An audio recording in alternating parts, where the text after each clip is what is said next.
Hello, I'm Jason Carl, and I have the honor to be the Dean of Dungeon Master University, a brand new program, a symposium style 2-day event that's coming for you, the Dungeon Master. And with me today to talk about Dungeon Master University are two of our faculty members, Mike Tinney and B. Dave Walters. Gentlemen, would you please introduce yourselves and tell us a little bit about your connection to Dungeons and Dragons? Uh, I'm Mike Tinney. I've been in the industry since 1993. Most of my time has been spent with a company called White Wolf, but I've been playing D&D. Like I still have a copy of Chainmail in my basement. My original copy of D&D had the chips that you punch out. I still Oh, have. you didn't have dice. I still have my Oh, original set of dice that I colored in with a crayon deep and cut. wiped off, and that die is nearly perfect. That 20-side die is almost perfect. So, back then D&D was a competition between the dungeon master and the player. There was no collaboration. Your job, if you were DMing, was to kill your friends' characters.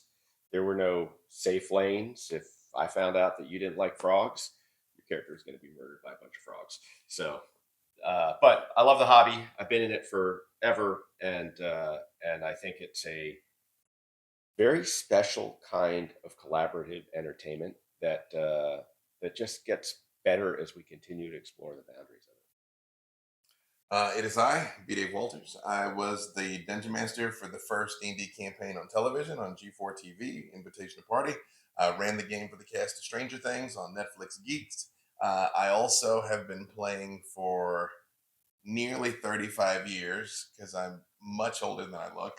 Hopefully, older than I look.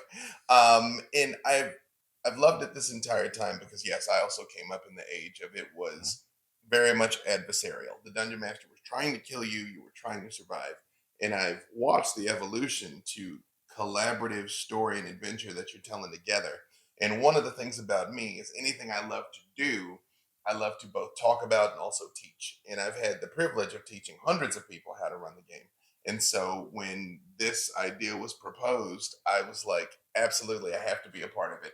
And I'm jumping ahead, but I had to teach the section I'm teaching in particular for sure. We'll talk about that in a moment. I promise you'll get a chance to talk about the course that you're teaching. Mhm. Thank you very much. I also have a long history with Dungeons and Dragons. As a young boy growing up in rural Maine, it was always my dream to work with D&D, and I was able to realize that many years later when I became part of the Dungeons and Dragons third edition design team at Wizards of the Coast. I worked on a lot of third edition books there, and from there I got a chance to become a professional dungeon master when D&D in a Castle arrived on the D&D scene. And Tabletop Vacations, which is producing Dungeon Master University for you, is also the great group of people who bring you D&D in a Castle and D&D weekends. Mike, before we get to your courses, could you tell us a little bit about Tabletop Vacations and how Dungeon Master Uni fits into the grand scheme? Sure. Uh, Dungeon Master University. So, Tabletop Vacations is the brainchild of Cameron and Tara Rout, brother and sister team, that conceived of what is essentially a journey back to your childhood. The weekends that you would play D&D all weekend long in somebody's basement where their mom brought you breakfast, lunch, and dinner, and you all had sleeping bags. This is the adult version of that, and it's amazing. Um, my business partners and I got involved after the pandemic, and we thought that it was just a marvelous expression of the hobby. I call it the canvas. You don't get to play a game like this anywhere else. Like 3 days in a row, where the only thing you're doing is playing D&D, 24 to 36 hours of gaming is just a story that you can't tell. Even if you did it every weekend at your home, you couldn't tell the story in the same way because people are, parking their car, they're leaving their job, they're mentally checking in and mentally checking out. Somewhere between day one and day three, you forget the name of the weekday, and you just know what's happening in your campaign. It's the binge model of D&D. Yeah, Yeah, it it's very much is. it's awesome, and And so one of the things we noticed at D&D in a castle is that a very high percentage of our attendees were forever DMs. They're the people that run the tables for their group of friends. And this was their indulgence where they would treat themselves to a game and then pick up tips and tools and techniques from the high caliber dungeon masters that come to those events and run the games there. And so we explored and started talking about, like any idea, it's that little spark that sometimes catches a flame, and that flame turns into a small fire. And if you're involved with business and business decision making, you look for those things internally. You look for those opportunities where something happens and you're talking about it and you keep talking about it and you keep talking about it, and then you're like, oh, well, maybe there's something here. So we pitched it to Hasbro and Wizards. They loved the idea, and it really is a skill building symposium. It's for people that love to dungeon master and want to take their dungeon mastering up to the next level. And there's a ton of ways to do that. You can do it online for free, but at this event, you can actually interact with the people that do it full time for a living, professionally. You get one-on-one time with them to ask them the questions that are relevant to you. You can run a game for them and get their notes on, what you're doing well, what you should lean into, what maybe you could work on. It's the first of its kind. Like we don't have something like this yet. No, this is unique, really. And one of the things that I like very much about this concept is that there are multiple ways to learn to be a better DM at this Dungeon Master University event. The program, in its symposium style, includes a selection of 4 different courses on different major topics of dungeon mastering. It includes office hours, which are rare one-on-one opportunities with a professional dungeon master to talk about solving a certain problem at your home table, or getting inside knowledge on the gaming industry and how to do it professionally. And then there are 1-hour seminars, which are a lecture style opportunities from professionals on specific topics, real deep dives. And then one of the most interesting and valuable ways to learn is, of course, the DM audit opportunity. And students at DM University who decide to participate get a chance to run their game for a professional dungeon master and some of their peers at the university as well, and then get feedback and commentary from the professional DM on whatever aspect of DMing that they're trying to improve. It is such a rare and unique opportunity that I think that's one of the things that I'm most excited about for Dungeon Master University. But I'd like to know. I see B Dave has an additional comment that we're going to go to now. I do. Coming to you now, B Dave. It's also, I want to tell you what it's not. It is not us trying to turn you into us. A lot of things have been made in recent years about the so-called Matt Mercer effect. That is, like, people will talk to me and they're like, "Oh, I can't run a game like you. I can't run a game like Jason Carl. I can't run a game like Mercer or Brennan." And I'm like, "Well, no, you can't. Actually, you cannot do what I do, but I can't do what you do. None of us can tell your story. None of us have your unique traits, your unique perspective, your unique song to sing and story to tell." And so the one of the main cruxes of this is helping figure out your strengths and really magnify those strengths. And yeah, okay, if you've got some weaknesses, plug those in, but find the things that really make you special and really bring those things out to the forefront. Yeah, 100%. Like, Mhm.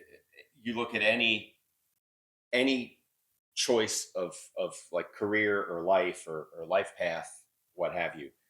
People that are great at that aren't great at that because they've mastered their weaknesses. They're great at that because they've mastered their strengths, and they've turned their strengths into these amazing advantages that are, best in class. And they've, to B Dave's point, they've shored up their weaknesses. But if you don't like combat, you're never going to run the best combats. So figure out what you do love and make that excellent. Well, let's follow that a little bit. B-Dave, you are, of course, as we've stated, a professional dungeon master. You have been a professional DM at D&D in the Castle many, many times. You still love DMing. Yep. I can tell that you do, because every time I watch you DM, I get inspired by your enthusiasm. What do you like best about dungeon mastering, and what about that are you going to bring to your courses? I have been blessed to. I've lost count of how many of these. I've run like 25 or 26 tables at various D&D to Castle and D&D weekends. It's down to me and Mark Meir, who've done it the most. He's not here today, so I think this is another strike for me. Wow. Also, Okay. You listening to the this, Mark Meir? the castle that you came to and had such a good time at and made you want to invest. I put that castle together, so I just want that on the record. Also, maybe Mark Meir was at that too. Maybe Mark Meir has been the secret sauce this entire time. He was the first DM I played with when I dropped in at D&D in a Castle in 2019. You guys are both, you're very different DMs. You're both excellent at your craft. Here's the problem. I love him so much that it's like I have to just accept that. You know what I mean? Like if I must come in second place, not saying that I am second place, but if I must be second place, it can be to Mark Meir. But yes, I to me, I've been blessed that I write for film and television. I've published comic books, graphic novels, novels. Like there's a very short list of people who have had the storytelling success that I've had. It's like J. Michael Straczynski, Neil Gaiman, and me in terms of the amount of things I've managed to accomplish. And one of the things that I love about Dungeons and Dragons is a speech I always give and will inevitably say at this course. Your brain doesn't know the difference between something that is real and something that is vividly imagined. It's why you can wake up from a nightmare and your chest is pounding, or you can have a panic attack and have physiological symptoms because your brain doesn't know what's make believe. So when we play these games and you go somewhere with your friends and you take a journey and you slay the dragon together, in your mind, that's real. It lives in the same place prom does. Where your mind is storing these memories. So, when we call D&D in a Castle a vacation beyond imagination, it's like that's true. You didn't just come to a castle; you went into space. You went into hell. You went to the heavens. You saved the world. And the fact that we have the gift and the honor and the privilege to bring those experiences to people is something that I take very seriously. So that is why, if you don't mind, can I say what I'm doing? I don't want to go off the script here. Well, if you'd like to talk about your coursework now before I actually ask you the question, I think it's okay. Well, I run into people all the time that have been running the game for a very long time. And a lot of times I find those games can almost become crystallized. And it's good that to continue to always expand. Like we were just saying, it used to be very adversarial. Now it's very cooperative. The games move through different editions. There's different ways to express it to have the maximum impact for the people at the table. Because when someone is spending hours a week with you, maybe over months, maybe over years, they're literally sharing a piece of their life with you if they're giving you their time. And I feel like we have a moral obligation to make that the most exciting, the most fulfilling, the most impactful that we possibly can. And that is why not only do I still love storytelling, but I'm so enthusiastic about telling the story here and helping at DMU. And I didn't spoil too much of what I'm actually teaching. Not too much. I'll allow it. See, that's a Look setup. at us getting along. That's a setup. That's a hook. You I'll see. allow it. I'm going to ask Mike you the same question though. What do you love most about dungeon mastering? I've had the privilege of sitting at your table, being a player with you. You've sat at my tables. Sure. Very different styles, but I see the joy in your face when you do it. What do you love about it? Yeah, I mean, I think for me, I look at it. So my background is in game design. That's how I entered the industry, and I have both a head for kind of the mechanics and the rule set, and understanding that rules drive behavior. So any rules you have, any mechanics you have, those are going to drive behavior. I talk about this all the time in some of my other professional interests. The rules for hide and seek and the rules for tag are very different. They're both good rule sets. They drive very different behaviors. And games are one of the oldest forms of teaching and learning and communicating and training. So what I like about dungeon mastering is that you have this canvas that you can work with, and you have these other collaborators in the form of players. And I really love the kind of the energy that can come from a, a little bit of like a jazz sort of music vibe, where the Sure. DM is laying down the beat or the bass line, and everybody else is making their contributions. And the DM's job, in my perspective, is to kind of manage those contributions and signal it so everybody has an equal part at the table. And where the rules come in for me is they begin to define how people look at their game experience and how they express themselves. So if you have rules for social mechanics, people are going to be more social. Of course. If you have rules for combat, people are going to be more fighty.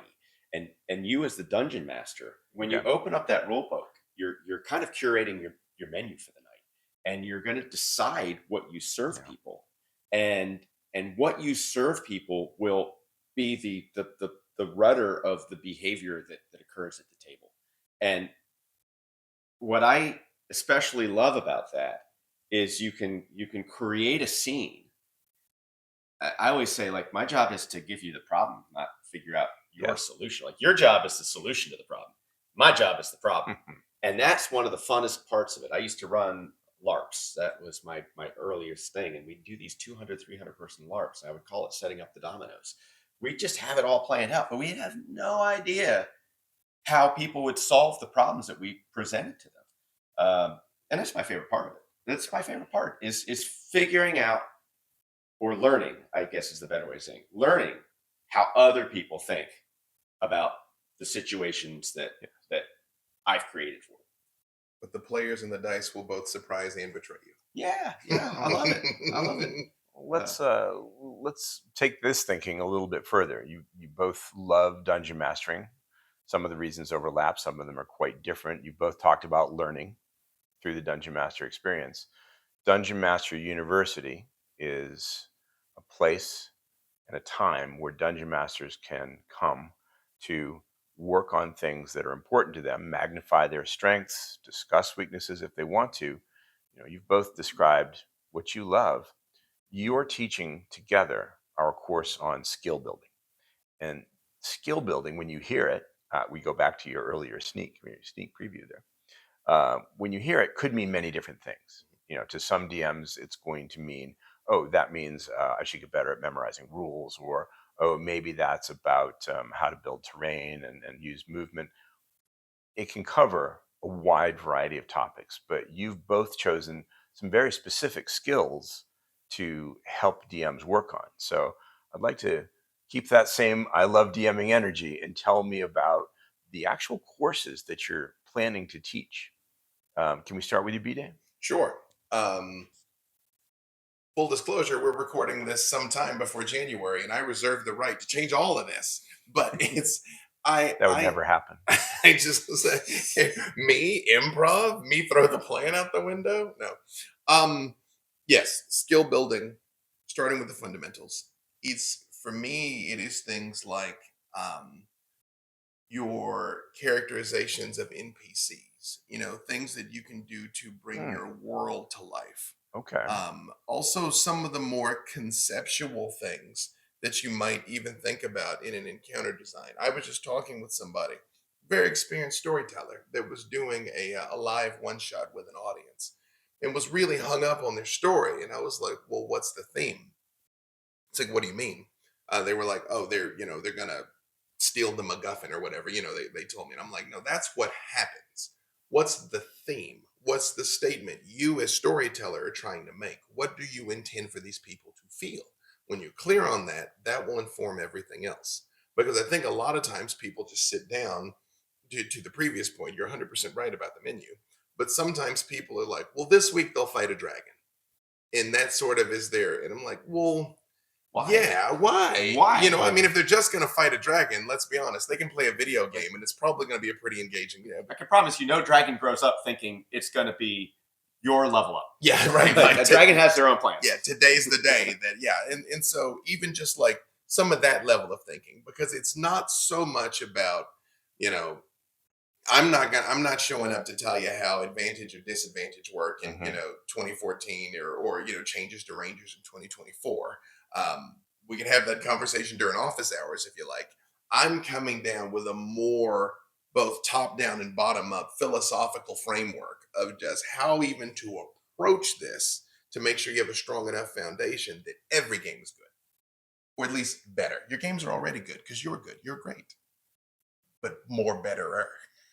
Now, that sounds very different from the skills that you intended to focus on. So, Mike, I'd like to ask you the same question. What are you intending to include in your skill building courses, and how will you approach it? Sure. I'll skip to the end and say, I'm not sure how I'm going to do it yet. But Okay. I'm the human that has played with the most, the widest number of our professional DMs. Oh, okay. And I am both a player and a DM, and I think they're very different ways to explore the hobby and to push the boundaries of the craft. So many times I hear people say, "I had no idea the party was going to do that." Completely, like, Mhm. they're in a place I'd never prepared for. I don't know what I'm going to do now that they X, Y, or Z. And I realized over the last couple of years that never happens to me. I always know where they're going, even if I don't know where they're going. I have the ability to look at the matrix of decisions and Mhm. predict the logical outcomes. And sometimes I'm delighted, but I'm never caught off guard. And my games don't run late. They they they happen on a schedule. And it's not because I know everything that's going to happen. It's because the same skills for running a company or a board meeting or Okay. presentation or getting your kids to do their chores or going out on a date night with your partner, these skills they apply to everything. And so I'm going to try to figure out how to unpack the things that I do all the time and share them with people that feel like they're not in control of their games, that they don't have a handle on the pacing, that their players are driving them in directions they're not prepared for. Because currently I can just say, I have no idea how that happens to you. But I see it happen all the time. But that's what I want to teach people. I want to teach people the soft skills of running the table, of anticipating people's actions, of asking the calibrated questions that kind of focus thoughts of your players and drive cohesion while still challenging them and delighting you with what they gave back to you. Let me add on to that. A joke that we always have in this community is that scheduling is the real last boss of D&D. I can't Sure. get my group to the table. That's a problem I don't have, Yeah. right? I mean, I had people when I was running my Patreon games getting up 2, 3, 4 in the morning where they were coming on their birthdays, Sure. taking time off work if it was a big thing.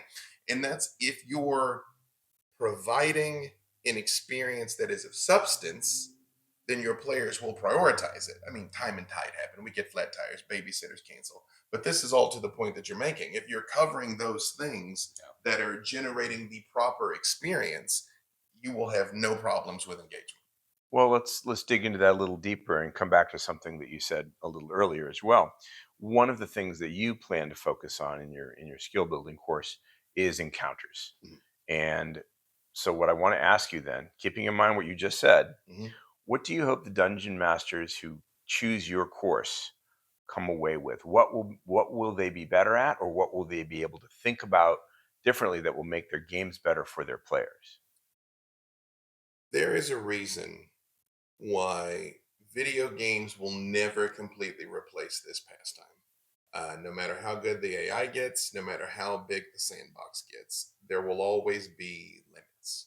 You can't decide to go and join the bad guy. You can't decide to propose to the dragon. You can't decide to just build a hippie commune in the woods and don't even go fight in the war, right? It is the infinite capacity for potential in these games or what makes it important and what makes it interesting. And so I think if you come away from my courses in particular, Mhm. understanding how to elicit a human emotion, how to make the human beings that are at the table with you feel something. How, especially because in a time now, we are in the darkest timeline and people are starving for connection. They're starving for empathy. They're starving for a feeling of significance and just quite frankly, feeling human. And it's strange that by pretending to be elves and Asimar and tieflings, we actually become the most human. So that's what I hope you get from me, that you can make a human being feel their real human emotions in a way that is going to stick with them forever. We just had people that showed up. They'd been at my table in Ohio and were there in England and had a whole tattoo piece of their character from my game. And I'm like, that is beautiful, because in those 3-4 days we spent together, that person was moved to such an extent that they wanted to commemorate it on their body forever. And that was so gratifying to me as a storyteller, that I was able to help facilitate that trip we took together. And that's what I want to share with you. I'll share here, Dave, that I've played in your games a couple times. I've watched you work. You have this ability to create kind of compass points of your story that you've planned in advance, and then dovetail and weave player expression for their characters into that story as it goes in like a live feed. The data's coming in and it's coming back out, and it's pulling everybody in, and you're kind of like weaving the threads of their story about their characters into your story, and you do it consistently in an incredibly provocative, emotionally kind of deep way. So if you can figure out, and I think you can, I think you've already started to, if you can figure out how to unpack that and teach that as a skill that other DMs can start to build on, that will revolutionize the way some people run their home tables. Well, there you go. Come to DMU and I'll show you how to do that. There you go. That's it. This whole talk is a tech talk now. And I'll help you end on time. One of the things that I really admired about your style, Mike, you and I played D&D recently together, and I was at your table for the first time, was your self-possession around table management. You know, there are 6 players at the table. They all want to do fun things. We've got several days to play, but even that goes by so fast. Yeah. And yet your games never felt like we weren't making our own decisions. It never felt like we were outside of a structure that you had anticipated. As you said, you knew where we were going. So if I, as a DM, want to take this course from you, what am I going to come away knowing what to do? Will I be able to do what I saw you do? Can I manage it? Can I learn to manage a table in the Mike Tinney style? I think so. Okay. And I don't like that sentence makes me uncomfortable. The Mike Tinney style. Too like late. The fist foot way. It's out there now. Said it on the It's internet. out there. It's true now. It's going to go viral. Yeah. But I mean, I was talking to one of our players who had pulled me aside at one of the events. They had played in one of my hardcore mode games, and then they went and they played in another game. Okay. And they were giving me some feedback, sort of posthumously, from after they've done this a couple times. And one of the things they commented on was what you kind of said, the pacing and things like that. Yes. And I said, it's the same skill set if you're going to run a meeting, if you're going to organize any group of people to accomplish something as a group. And this light bulb went off for the wife. She's like, I do that all the time at work. I'm like, well, you could do it at your table too. It's the same skill set. Okay. So it is, to answer your question, it's learnable. Okay. It's teachable. It's discoverable. Now, various people have, to our earlier point, different strengths and aptitudes. Yes. And we have some DMs that are brilliant at the way they DM that would never run a game the way I would.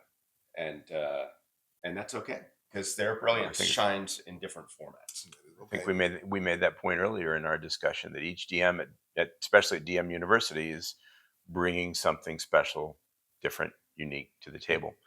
You are 2 of those dungeon masters, and as I see we're nearing the end of our time together, I do want to give you a chance to say one more thing about Dungeon Master University, the course that you're teaching, and talk about why DMs should come join us, if you would. Anybody can start. It's a jump ball. You know, I'm always going to jump the ball. Here's the thing. To the point, there is quite a lot of really top flight instructional content out there that you can access right now. A lot of it was made by friends of mine. Quite frankly, a lot of it was made by me.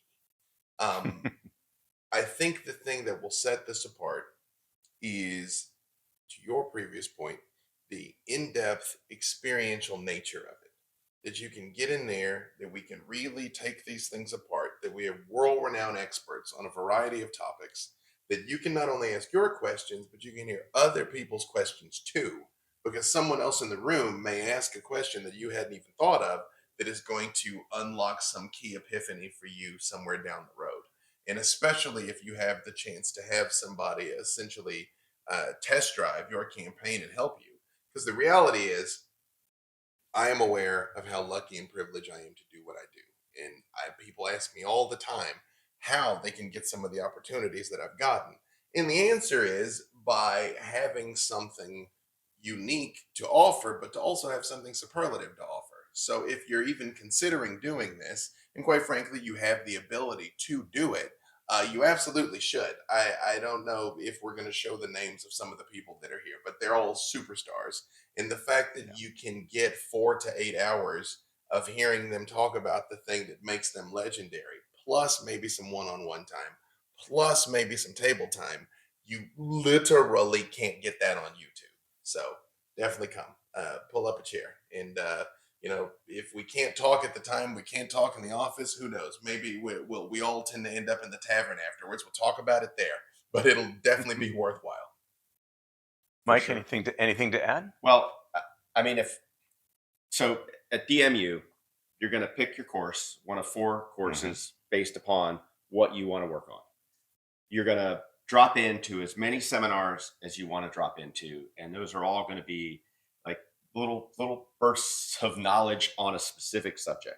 So I think last night, High level Dave play. just offered to run a 45-minute high level play. Yeah, I heard you offer it, so that now that's in the I seminar. just roster. said it on the It's internet. live. I'm going to do a seminar on It's going to happen. high level play. Yep. But if I was attending, the thing that I would probably spend the most time thinking about leading up to it is what I wanted with my 30 minutes of one-on-one time. Because that's you sitting down with one of the faculty, one of the professors, one of the industry professionals, and you get to put their time on your problem or opportunity and get their advice on it. And that's probably the most potentially transformative part about this. Most people are not going to get Monty Cook to hop on a video chat with them for 30 minutes. Yeah, that's not going to happen too often. But you can sit down with this guy who has broken Kickstarter records time and time again for fundraising, for IP development and world building. And you can get him to care about whatever is the most important thing to you relating to this hobby for 30 minutes. And that's special. That can be transformative. That can break you out of wherever it is you are and take you closer to where you want to go. That's what I'd spend the most time on if I was attending. See, now I want to take your course. So can I sign up? Can I be a student? You can audit. You can be in the back. That'd be great. Yeah, Mr. Carl. the dean is going to audit your course. Okay. I'm really just going to be taking notes for my own home campaign. Well, thank you both very much for spending this time together with me today. It has been a privilege and an honor to talk to you both. We're talking about Dungeon Master University, which is January 2nd and 3rd, 2026. Our host is Oglethorpe University in Atlanta, Georgia. You'll find registration information attached somewhere near or on this video. And we hope that you, Dungeon Master, will join us there. And I'll just add, because I think it'll be a fun soundbite at some point, that this pairing is the deranged buddy cop movie that goes off the rails, breaks the rules, but gets results. Yeah, there's no way this ends well. Yep, and we will deny it vehemently afterwards. So you got to be in the room to see it happen.